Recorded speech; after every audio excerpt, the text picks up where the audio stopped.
Presented by RDB Music. से बोले हंस वाली मैया की। डीजे देवेंद्र शर्मा करहारा पचियारी टोल। डीजे मिठू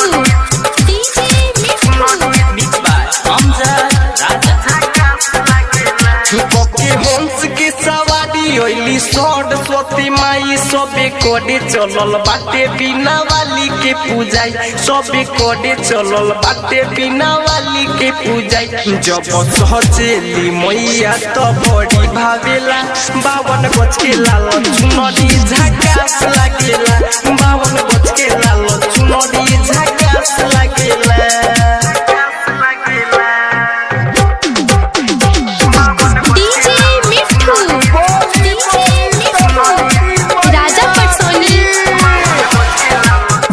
देवेंद्र शर्मा करहारा पचियारी टोल।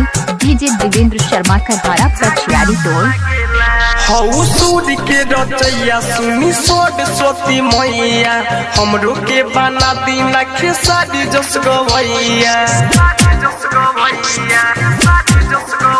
हऊ सूर्य के रचैया सुनी सरस्वती मैया हमरो के बना दीना पवन जस गवैया। रउआ कृपा से सब कर भाग जागेला 52 गज के लाल चुनरी झकास लागेला 52 गज के लाल चुनरी झकास लागेला।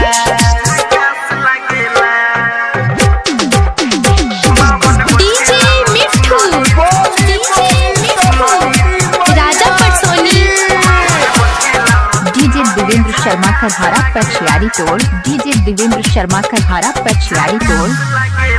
तोहर चमकेला मुंडत बड़ी लागे खूब सूरत कहता ऋतिक माई तोहरे बजरूरत। तोहर चमकेला मुंडत बड़ी लागे खूब सूरत कहता ऋतिक माई तोहरे बजरूरत। लिखे संजय सने ही गीत बड़ी बाजेला 52 गज के लाल चुनरी झकास लागेला 52 गज के लाल चुनरी झकास लागेला।